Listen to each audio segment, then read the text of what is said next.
Taking a deep breath outside, I felt my body slowly relax, helping me regain some of my energy. The air outside was incomparably different compared to the air inside of the cave, which was extremely stuffy. Staring towards the east with my improved vision, I could catch a glimpse of the huge megacity on the horizon. The tall skyscrapers and the ever-moving sky trains that operated non-stop made the city look extremely lively. Beautiful was the only word that I could mutter as I stared at Ashton City. It's truly fascinating how, despite humanity's situation, they managed to unite and build such a beautiful city. And now this beautiful city that I was staring at was my new home. All right. With renowned vigor, I immediately head down the mountains. It's about time I collected the Kiki style. The author's POV. Chapter 5, Sword Art, 1. If nothing had changed, then the sword art should be located a couple of kilometers behind the Clayton Ridge. It took me 5 hours to hike all the way down the mountain, and a further 10 hours to reach the approximate area of where the sword art was located. A large forest that spanned over several kilometers appeared before my view, and as I reached the entrance of the forest, without even thinking twice, I chose to enter. Although I was exhausted from constantly moving all day, I decided to grit my teeth and continue my journey. Some might say I was too impatient with regards to how I was neglecting my body in search of cheat items, but I beg to differ. Not only was I reincarnated inside a world where the weak were prey to the strong, but in the near future, if one was not strong enough, only death awaited them. If I want to be strong enough in hopes to overcome the certain death flags that awaited me, my only option was to increase my strength as much as possible. Every minute that I saved was a minute I could use to train myself. Despite being dark outside, my vision was fairly unaffected, partly due to my improved body condition, which was all due to the miraculous fruit I had previously eaten. The only problem was the fact that I was in the middle of a forest. So even if my visibility was clear, it was still hard to make out what was in front of me. If I don't remember wrong, there should be a river nearby. My current goal as of now was to look out for a river that directly flowed from the highest peak of the Clayton Ridge. For they that seek the way of the sword follow the road flowing through the highest peak. When the protagonist was clearing a dungeon, he stumbled across 3 ancient scrolls that were neatly laid next to each other, and the content of one of the scrolls had those precise words inscribed on them. At first, the protagonist didn't understand the meaning of the words in the scroll, but eventually, with the aid of one of his companions, he managed to figure out the meaning of those words. Sadly, by the time he had figured out what the contents of the scroll were about, it was already too late, as the protagonist had already learned the Levi Shoss style sword art. But this was perfectly fine with me, as I really liked the Kiki style. In simple terms, the scroll was telling the protagonist to follow the river coming from the highest peak of the Clayton Ridge. The word road accompanied by it flowed referred to a river, and highest peak referred to the highest mountain within the human territory, which was in the Clayton Ridge. And right now I was looking for that exact river. It didn't take long for me to find the river, but by the time I found it, I was really exhausted. I think I've been at it for more than 18 hours at this point. No matter how much I wanted to continue, my body would just refuse to listen to me, and thus I was left with no choice but to camp near the river. These past 2 days could probably add up to the total amount of exercise I've done in the last decade of my life. Never before had I done this much physical activity. Even if I had condensed mana and my body could keep up, I don't think the same could be said for my mental state, as I felt my thought process diminish with every passing second I continued moving. The first thing I did once I arrived at the river was to immediately refill my water bottle. I have been drinking moderately to save water, but it was a needless worry. Title: Compressed water bottle. Rank: G+. Description: water bottle with the ability to store up to 50 liters of water without affecting the weight. I mean, this water bottle could store up to 50 liters of water. Wasn't that totally awesome? Before leaving for the Clayton Ridge, I picked up this little baby at the train station, and I couldn't say I was dissatisfied with it. Not only could it hold up to 50 liters of water, but thanks to its advanced technology, it could also reduce the weight of the contents by a factor of 10, meaning that a filled water bottle would only weigh 5 kilograms. Well, that last feature was a must, as, I mean, what was the point of carrying a bottle that could hold up to 50 liters of water when you couldn't even hold it? The thing that most shocked me about the water bottle wasn't its amazing technology, no, it was actually its price. It only cost me 20 U. THUTHTHTD ITHILDD TDFUI high HTHTITL key. The U was the currency that was used in this world, and it stood for Union, which was the current association overlooking humanity, besides the central government that was an alliance between the biggest nations from before the second cataclysm began. The Union was currently the foremost organization in the human domain, which only the central government could control. Even the biggest guilds operating do not dare challenge the authority of the Union, as it would spell permanent doom if they clashed against them. The Union has the highest number of S-ranked heroes at its disposal, making it a behemoth that stood at the peak of humanity. What makes the Union especially fearsome was not the fact that they had the most amount of S-ranked heroes at their disposal. No. It was their leaders. There are 7 heads of the Union, each with the power that far surpasses S rank, breaking through to the legendary SS rank. Currently, there only exist 15 SS rank heroes in the human domain, and out of all of them, 7 are part of the Union, making the Union the main powerhouse in the human domain. Each head was a single-digit ranker in the hero ranking, which depicts the strongest members of humanity. The hero system was a system created by the central government and ranks an individual based on their achievements and strength. This was a system that was created with the purpose of motivating individuals to become stronger, as not only does this bring glory to their name, but appropriate monetary compensation was given every year to top-ranking heroes. Since the second cataclysm, humanity has been split into 2 factions: heroes and villains. Where the villains were individuals that were categorized based on the crimes they had committed, the central government has placed a bounty on the head of each villain, and the reward increases as the rank of the villain increases. But to truly be characterized as a villain, an individual must sign a pact with a demon. That was a pledge to devote their lives to the demons, in which the demon in return grants them part of their power. As demons were currently in a standoff against multiple races, in order to weaken their opponents they resorted to methods that created internal strife, and by giving power to individuals who were willing to follow their command for the sake of power, they successfully managed to continuously weaken their enemies. This formula, which has worked for eons, allowed demons to propel themselves into becoming a dominant race across the universe. Facing the constant pressure from the demons both externally and internally, only an organization such as the Union could barely keep the power balance among humanity in check. Currently, I had 250 U with me, but if I needed more money I could just ask my parents. Forgot to say this, but when I was reincarnated in this world I found out that I had a mother, a father, and a little sister who was only 2 years old. More importantly, apparently, my father was the guild master of a medium-small-sized guild called Galxicus. Because I have no recollection of ever including this guild in my novel, it could only mean 2 things. It was either too insignificant to the plotline, or that my reincarnation has had a butterfly effect on the story and thus created Galxicus.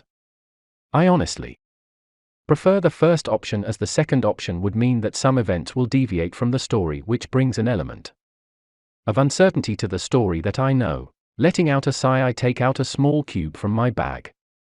I then proceeded to press a small button on top of the cube and threw it on the ground. Sham! Immediately the cube enlarged into a large blue tent that was around the size of 1 room. Watching the cube automatically unfold before my eyes, I couldn't help but let out a gasp of amazement. Title: Compressed Tent. Rank: G+. Description: using the skin of a blood-curling bat, a 2 meters squared tent can be erected with a single press of a button. It's so cool. If I had this stuff back in the world I lived in, I would totally go camping. I mean, I could literally set up the tent in seconds without going through the trouble of actually setting the tent. Looking inside the tent, I couldn't help but nod in satisfaction. It was empty, but it was really spacious. It could totally fit in more than 5 people, and more if we were to really push it. Moreover, since it was made from the skin of a blood-curling batagrank beast, it was far more durable than normal plastic, and some could say it was comparable to some metals in terms of durability, making it an extremely good tent. Taking out my sleeping equipment, I comfortably lay inside the tent and closed my eyes. I was so exhausted that I fell asleep within a couple of seconds of me laying down. The next day, after packing up my stuff and eating breakfast in the form of an energy bar, I continued my journey towards the 5-star Marshall Manual by walking alongside the river. The good news was that I knew what I was looking for as I proceeded forwards. The bad news, on the other hand, was that I had no idea how long I needed to walk before finding what I was looking for. I could only lament at myself for being lazy. When I was writing the traveling scenes, I completely left out the important information such as how long the protagonist walked, or sometimes I even skipped that altogether and just made the protagonist arrive at the destination by omitting his journey. Thus, even if there was a cheat item I really want to get, I wouldn't even know where to look, as my lazy self did not write where the place was. I only wrote the general area. But that was also useless because some areas were so big that it would take me years to explore. Moreover, I also excluded the dangers lurking around the area, making the chances of finding the cheat item even slimmer. You couldn't really blame me though. I mean, who'd expect themselves to suddenly be thrown inside of their own novel? Plus, I skipped the traveling scenes because they were simply too boring. Stopping myself, I stared at a strange rock before me. The rock was oddly shaped and its outline resembled that of a samurai that held a sword on top of its head.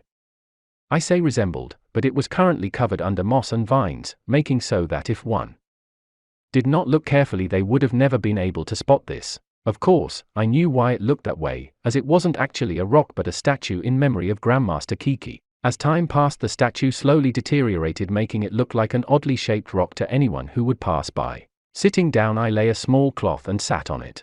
And now we just wait. What I was waiting for was for the sun to set, as only when the sun sets would I know exactly where to go. The statue was made by Grandmaster Kiki back when he was still alive and was designed so that every sunset would point where his tomb remained. From this point on, I was strictly following what I wrote about how to find the tomb of Grandmaster Kiki. In the first place, the protagonist never actually bothered coming here, as he didn't choose the Kiki style, but the Levi Shaw style, making this the first time anyone actually came here. It didn't take long for the sun to finally start to set, and precisely when the sun moved right above the statue that a golden line emerged from the tip of the sword.